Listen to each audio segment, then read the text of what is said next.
Hello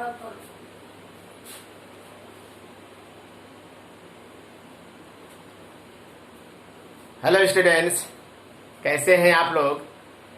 स्वागत है आप सभी लोगों का विजन क्लासेस में। आज हम लोग पढ़ेंगे कक्षा 11 भौतिक विज्ञान यानी फिजिक्स। 11th के जो बच्चे हैं फिजिक्स पढ़ने के लिए सबसे पहले आप लोगों को ध्यान देना है। फिजिक्स में बच्चे जो है कमजोर क्यों होते हैं, हम इसके बारे में आप लोगों को बताएंगे। आए दिन जो बच्चे जो 11th से 12th में पहुंचते हैं बच्चे, वो बहुत ही वीक रहते हैं फिजिक्स में और बहुत ही शिकायत मिलती है फिजिक्स के टीचर से कि फिजिक्स से समझ में नहीं आता, फिजिक्स में बहुत सारी दिक्कतें होती हैं। तो एक्चुअली उनको मालूम नहीं है कि फिजिक्स को कहाँ से स्टार्ट किया जाए या फिजिक्स को कहाँ से शुरू किया जाए, ताकि हमको आने वाले दिनों में उनके एक्सरसाइज उनके जो चैप्टर हैं हमको अच्छी तरह से समझ में आए। अब चूंकि जो उनको स्टार्ट में जो बेस दिया जाता है, जो आधार जो दिया जाता है, उनको सही से नहीं दिया जाता है। उनको क्या पढ़ना चाहिए क्या नहीं पढ़ना चाहिए, वो डायरेक्ट चैप्टर उठाते हैं और पढ़ना चालू कर देते हैं। तो फिजिक्स में बहुत सारी चीजें हैं, उसमें थ्योरी है, डेरिवेशन है, न्यूमेरिकल है। तो डेरिवेशन न्यूमेरिकल के लिए तो बच्चों को कम से कम उसके पहले का जो बेसिक है, जो कुछ पढ़ना चाहिए, वो सबको जो न्यूमेरिकल है, जो डेरिवेशन है, उसको सॉल्व करने के लिए हमें जो है एक चैप्टर आता है, उसको कोई नहीं पढ़ता है। फिजिक्स के जो भी चैप्टर हैं वो सब चैप्टर जो शुरुआत के चैप्टर है 1 से स्टार्ट कर देते हैं, लेकिन उसके पहले का जो चैप्टर है कोई भी बच्चा नहीं पढ़ता है, ना ही कोई टीचर उसको बताता है। इसलिए बच्चे फिजिक्स में बहुत कमजोर हो जाते हैं। तो वो यह चैप्टर है कि भौतिकी में गणित का महत्व। इस चैप्टर को कोई नहीं पढ़ता है, वो ना तो 11th के बच्चे पढ़ते हैं ना तो 12th के बच्चे पढ़ते हैं। इसलिए बच्चे फिजिक्स में कमजोर हो जाते हैं। वो न्यूमेरिकल नहीं लगा पाते हैं, ना तो डेरिवेशन कर पाते हैं। थोड़ा बहुत थ्योरी जो है अपना रट लिए तो आ गया, नहीं तो डेरिवेशन और न्यूमेरिकल से बहुत दूर हो जाते हैं, उनको बिल्कुल नहीं समझ में आता है। तो इसलिए 11th के बच्चों से हम ये आशा करते हैं कि भौतिकी में गणित का महत्व ये चैप्टर जरूर पढ़ें। ये सब के लिए बहुत ही महत्वपूर्ण है, ठीक है ना। तो चलिए फिर हम देखते हैं, पहले आप लोगों को बताते हैं, फिर हम आपको याद दिला देते हैं। इंटर में अब आप फिजिक्स पढ़ेंगे, जिसको कहते हैं भौतिक, ठीक है ना। लेकिन थोड़ा से जब आप 10th में पढ़ रहे थे तो उस पर थोड़ा चर्चा करते हैं इंट्रोडक्शन के रूप में। जब आप 10th में थे तो साइंस की बुक आते थे, याद थे, साइंस की बुक। और साइंस के बुक में 3 पार्ट होते थे। There are 3 part, physics, chemistry, biology, यानी भौतिक, रसायन और जीव विज्ञान। तो हाई स्कूल के जो बुक है उसमें एक ही किताब आती थी, उसका नाम था साइंस। उसमें 3 पार्ट रहते थे, फिजिक्स, केमिस्ट्री और बायोलॉजी, यानी भौतिक और रसायन और जीव विज्ञान। अब यहाँ पर यही वाला पोर्शन 11th में एक सब्जेक्ट के रूप में आएगा। यही वाला पोर्शन जो है फिजिक्स। अब जो फिजिक्स है 11th में एक सब्जेक्ट के रूप में आएगा। केमिस्ट्री जो है मतलब रसायन 11th में एक जो है सब्जेक्ट के रूप में आएगा। बायोलॉजी भी एक सब्जेक्ट के रूप में आएगा। लेकिन यहाँ पर हाई स्कूल में एक साइंस है जो है एक सब्जेक्ट था, उसके अंदर में 3 पार्ट थे। ये तीनों आपको पढ़ना पड़ा था, एक सब्जेक्ट में 3 पार्ट पढ़ना पड़ता था। लेकिन ये जो तीनों पार्ट है इंटर में सब अलग अलग सब्जेक्ट माने जाएंगे, ठीक ना। तो यही वाला पोर्शन हम आप लोगों को पढ़ाएंगे 11th का फिजिक्स यानी भौतिक। तो 11th के जो फिजिक्स है या जो भौतिक है, इसी को हम स्टार्ट करेंगे। तो उसके पहले हमने आपको फिर बता दिया है कि उसके पहले जो है जो बेस होता है, जो मेन आधार होता है, भौतिकी में गणित का महत्व का चैप्टर कोई नहीं पढ़ता है, ना ही कोई टीचर इसको पढ़ाता है, तो बच्चे जो है 11th के बाद 12th में चले जाते हैं, किसी तरह से होम एग्जाम देकर अपना 12th पहुंच गए, 12th में उनको डेरिवेशन और न्यूमेरिकल नहीं समझ में आ रहा है, तो वो चीज कमी कहाँ से हो रही है वो मैं आपको बताऊंगा। तो भौतिकी में गणित का महत्व क्या है, ठीक है ना। तो ये चीज आप लोग नहीं पढ़ते हैं, तो हम यही स्टार्ट करते हैं, ठीक है ना। तो फिजिक्स यानी भौतिक, फिजिक्स मतलब भौतिकी, ठीक है ना। अगर कोई पूछेगा फिजिक्स के जनक कौन थे, अगर पूछेंगे फिजिक्स के जनक कौन थे या फादर कौन थे, तो आप न्यूटन कहेंगे। अगर आधुनिक फिजिक्स मतलब फिजिक्स या भौतिकी के आधुनिक जनक कौन थे, तो आइंस्टीन बोलेंगे। अगर आधुनिक में पूछेंगे तो आइंस्टीन बताएंगे, केवल अगर उनके जनक पूछेंगे तो न्यूटन बताएंगे, ठीक है ना। केमिस्ट्री यानी रसायन के जनक कौन थे, देवायसीय, ठीक है ना। बायोलॉजी के जनक कौन थे, बायोलॉजी में 2 पार्ट होते हैं, यानी जीव विज्ञान में 2 पार्ट, एक जूलॉजी होता है, एक बॉटनी होता है। जूलॉजी मतलब जंतु विज्ञान, बॉटनी मतलब वनस्पति विज्ञान। यहाँ पर आप लोग को ध्यान देना है, जीव विज्ञान के 2 पार्ट है, जूलॉजी एक बॉटनी। जीव विज्ञान में जा से स्टार्ट हो रहा है, जूलॉजी में भी जंतु विज्ञान जा से स्टार्ट हो रहा है। जो जा वाले हैं इनके जनक अरस्तु थे। याद करने का तरीका मैं बता दे रहा हूँ, जिसमें जा अक्षर से प्रारंभ हो रहे हैं उसमें जो है उनके जनक क्या थे, अरस्तु थे। और बॉटनी यानी वनस्पति के जनक कौन थे, थियोफ्रेस्टस। कौन थे, थियोफ्रेस्टस। तो इस तरह से आप हाई स्कूल में पढ़ चुके होंगे। और हाई स्कूल के साइंस में जो भी तीनों पार्ट पढ़े हैं उसमें एक बेसिक नॉलेज के तौर पे दिया गया है, एक छोटे छोटे पार्ट के रूप में दिया गया है। लेकिन आज 11th में यही जो पार्ट है एक सब्जेक्ट के रूप में बनकर आएगा। अब आपको 11th में ये सभी सब्जेक्ट के रूप में देखने को मिलेगा। जो मैथमेटिक्स रहेगा वो बायोलॉजी नहीं लेगा, और जो बायोलॉजी लेंगे वो मैथमेटिक्स नहीं रहेगा। तो ये जो अलग अलग पार्ट है ये आपको 11th में सब्जेक्ट के रूप में देखने को मिलेगा। तो इसलिए हम यही वाला पोर्शन आप लोगों को आज स्टार्ट करेंगे। फिजिक्स, फिजिक्स क्या है यानी भौतिकी क्या है, इसके बारे में बताएंगे। चलिए,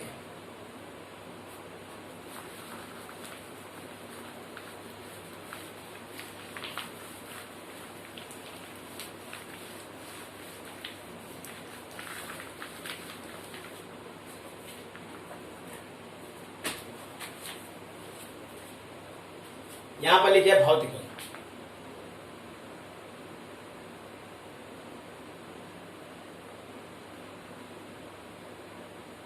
यानी फिजिक्स।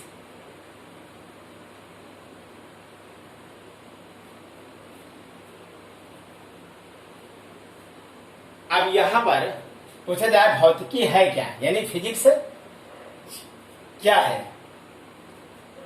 तो फिजिक्स में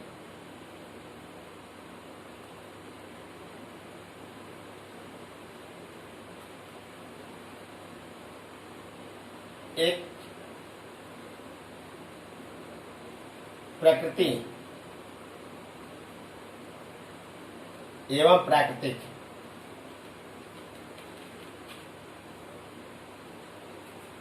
यानी नेचर,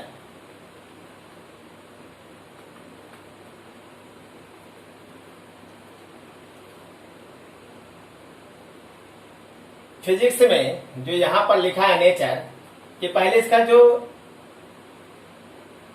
जो लैंग्वेज है उसकी भाषा में जो बोला जाता था, इसका पहले नाम था फ्यूसिस।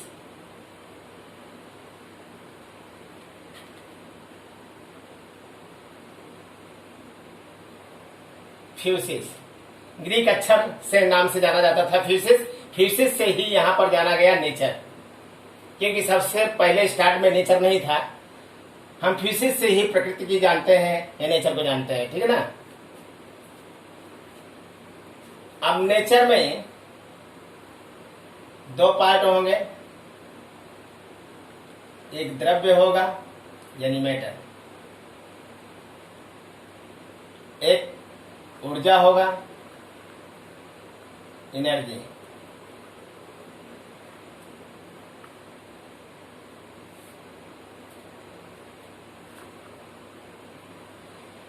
अब जो ये नेचुरल है, इसको जो है संस्कृत में प्राकृतिक को संस्कृत में भौतिक कहा गया है। क्या कहा गया है? भौतिक। भौतिक नहीं, भौतिक तो फिजिक्स होता है।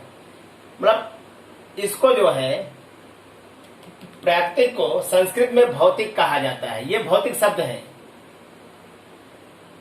संस्कृत में। ये जो भौतिक है, भौतिक कहा गया है, ठीक है ना। भौतिक जो है संस्कृत शब्द है, यानी, ठीक है ना। अब इस तरह का जो है,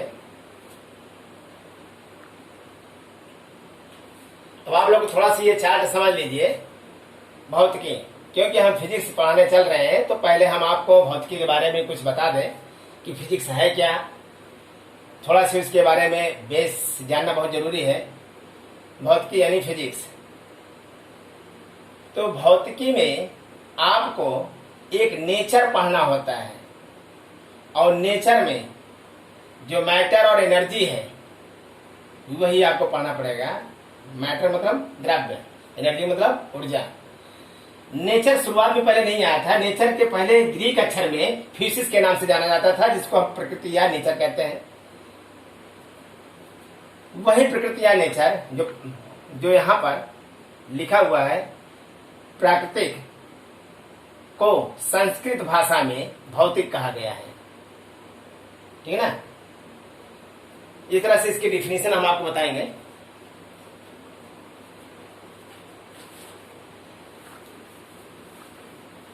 भौतिक की डिफिनीशन क्या है?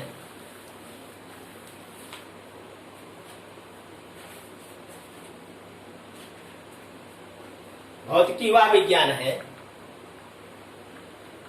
यहां पर लिख सकते हैं, भौतिक वह विज्ञान है जिसके अंतर्गत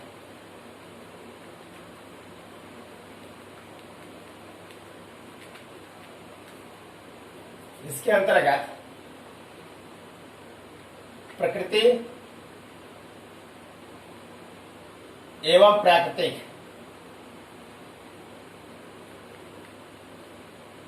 एवं प्राकृतिक घटनाओं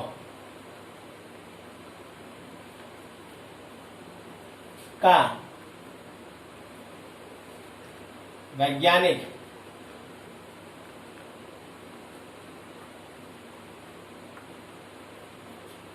अध्ययन किया जाता है।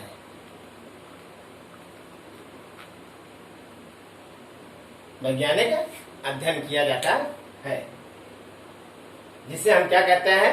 भौतिकी। तो भौतिक विज्ञान क्या होता है? भौतिक वह विज्ञान है जिसके अंतर्गत प्रकृति मतलब नेचर एवं, एक नहीं एवं प्राकृतिक घटनाओं का वैज्ञानिक अध्ययन किया जाता है, तो उसे हम भौतिकी विज्ञान कहते हैं।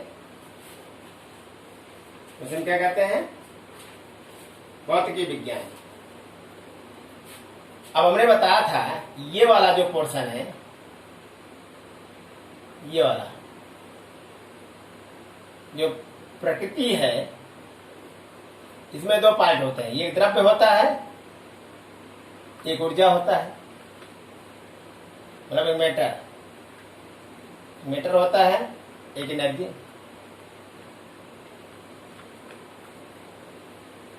भौतिक वह विज्ञान है जिसके अंतर्गत प्रकृति एवं प्राकृतिक घटनाओं का जो वैज्ञानिक अध्ययन किया जाता है, वही तुम्हारा फिजिक्स है। यानी ये वाले पोर्शन में द्रव्य यानी ऊर्जा के नाम से E = mc², जिन्होंने आइंस्टीन ने बताया था, एक वैज्ञानिक आइंस्टीन थे ना, उन्होंने बताया था E = mc²। और ई बराबर क्या है, तुल्य ऊर्जा, और यम क्या है, द्रव्यमान, और सी क्या है, निर्वात में चाल। यह आइंस्टीन ने बताया है, इसमें लिख देते हैं।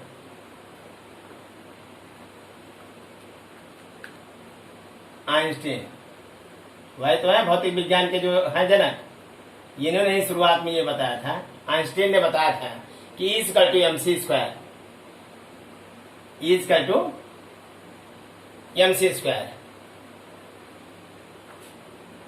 अर्थात जो ऊर्जा होता है, जो तुल्य ऊर्जा होता है, जो एनर्जी होती है, उसके द्रव्यमान और निर्वात में चाल का वर्ग के गुणनफल के बराबर होता है। अर्थात हम कहेंगे जो मैटर और एनर्जी है, द्रव्य और ऊर्जा एक दूसरे के, मतलब ये दोनों क्या है, एक सिक्के के दो पहलू हैं। इसको आप लिख सकते हैं, एक सिक्के के दो पहलू हैं।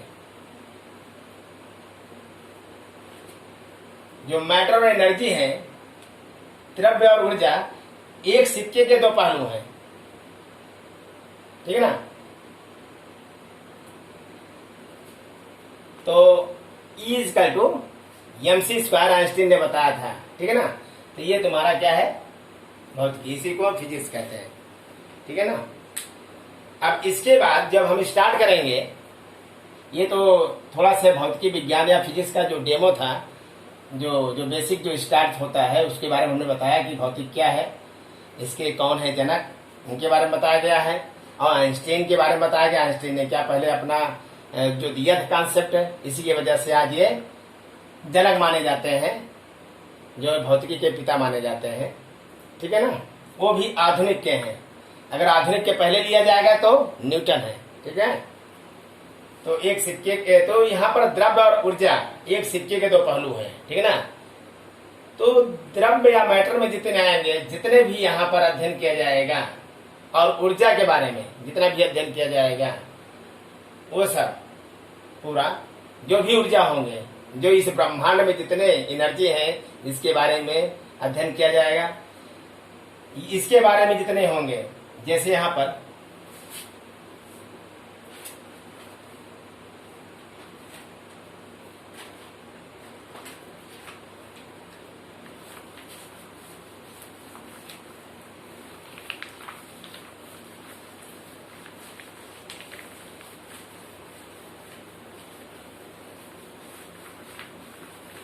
मैटर क्या है, इसके बाद व्हाट इज द्रव क्या है, द्रव्य यानी मैटर।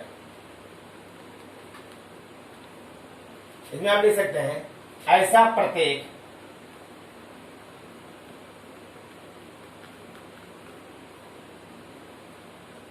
कण अथवा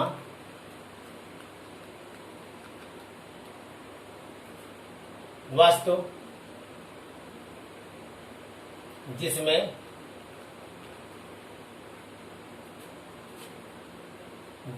द्रव्यमान हो,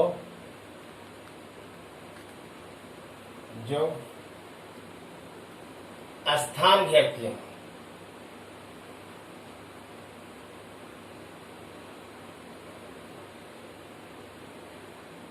तथा जिसका प्रत्यक्ष तथा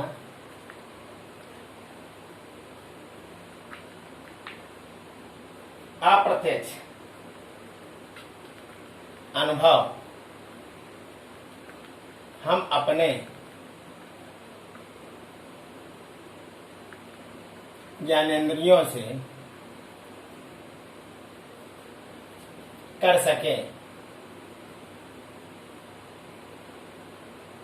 द्रव्य कहलाता है। द्रव्य कहलाता है ऐसा प्रत्येक कण, चाहे जो भी कण होगा, ऐसा प्रत्येक कण, एवरी पार्टिकल्स अथवा वस्तु थिंग्स जिसमें द्रव्यमान हो, जो स्थान घेरती हो, तथा जिसका प्रत्यक्ष तथा अप्रत्यक्ष है, प्रत्यक्ष तथा अप्रत्यक्ष अनुभव हम अपने ज्ञानेंद्रियों से कर सके, वो द्रव्य कहलाता है या मैटर कहलाता है। ठीक ना, यही फिजिक्स में पढ़ा जाता है। दूसरा क्या है? ऊर्जा। दूसरा क्या है? ऊर्जा। ऊर्जा क्या है? यानी एनर्जी।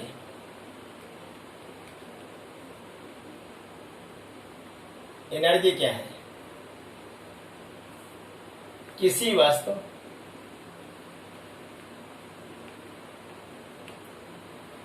वस्तु के कार्य करने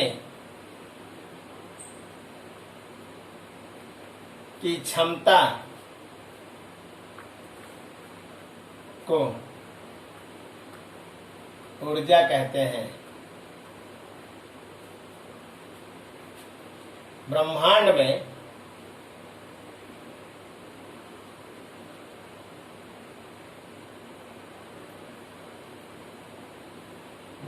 में ऊर्जा के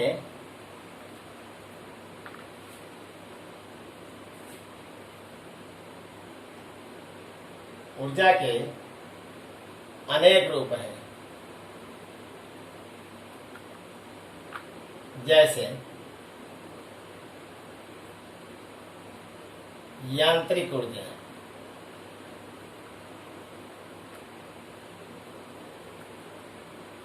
वैद्युत ऊर्जा, चुंबकीय ऊर्जा,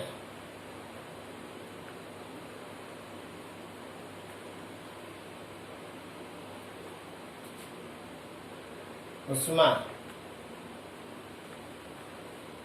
प्रकाश आदि, ये सब हमारे ऊर्जा के रूप में आते हैं। ठीक है ना, ये सब हमारे सब ऊर्जा के रूप में आते हैं। ठीक, तो ऊर्जा मतलब एनर्जी, किसी वस्तु के कार्य करने की क्षमता को ऊर्जा कहते हैं। ब्रह्मांड में ऊर्जा के अनेक रूप है, जैसे यांत्रिक ऊर्जा, वैद्युत ऊर्जा, चुंबकीय ऊर्जा, उष्मा, प्रकाश आदि। ये सब में क्या है? एक एनर्जी के रूप में पढ़ा जाएगा, एनर्जी के रूप में बताया जाएगा। ठीक है ना, और जो मैटर बताया गया था उसके पहले जो मैटर बताया गया था, तो उसमें क्या होता है मैटर का? उसमें जैसे जल हो गया, पत्थर हो गया, जो भी उसमें होंगे उसके बारे में पढ़ाया जाएगा। ठीक है ना, तो फिलहाल आज के इस वीडियो में यहीं तक। तो फिजिक्स के बारे में जितना हमने बेसिक यहाँ पर बताया, इनके जनक कौन थे और ये फिजिक्स की जो परिभाषा है उसके बारे में हमने बताया। तो आने वाले नेक्स्ट वीडियो में जो फिजिक्स का जो पहला चैप्टर होगा, क्योंकि उसको कोई पढ़ाता नहीं, हमारे हिसाब से पहला चैप्टर वही होना चाहिए, भौतिकी में गणित का महत्व। जब तक आप नहीं पढ़ेंगे आपको फिजिक्स बिल्कुल नहीं समझ में आएगी। उस चैप्टर को पढ़ना बहुत जरूरी है, और इसीलिए बच्चे फिजिक्स से बहुत परेशान है। उसके लिए ना तो डेरिवेशन समझ में आता है, ना तो उनको न्यूमेरिकल समझ में आता है। जब आप जो है भौतिकी में गणित का महत्व पढ़ेंगे तो फिजिक्स में जो डेरिवेशन और न्यूमेरिकल है वो आपको बहुत अच्छी तरह समझ में आएगा, तब आपको मन भी लगेगा पढ़ने में। आप वो चैप्टर जब छोड़ देते हैं, यानी वो बुक में तो स्टार्टिंग में नहीं दिया होगा, किसी बुक में दिया होगा अलग की बात है, लेकिन आपको भौतिकी में गणित का महत्व सबसे पहले पढ़ना होगा, फिर आप चैप्टर पे आएंगे। ठीक है ना, तो मुझे उम्मीद है कि आप लोगों को जो आज पढ़ाया गया वीडियो अच्छा लगा होगा। अगर वीडियो अच्छा लगा तो इसको लाइक और सब्सक्राइब जरूर करिए और शेयर भी करिए। और जो बच्चे अभी तक हमारे चैनल को सब्सक्राइब नहीं किए हैं वो चैनल को सब्सक्राइब जरूर कर लें। थैंक्स।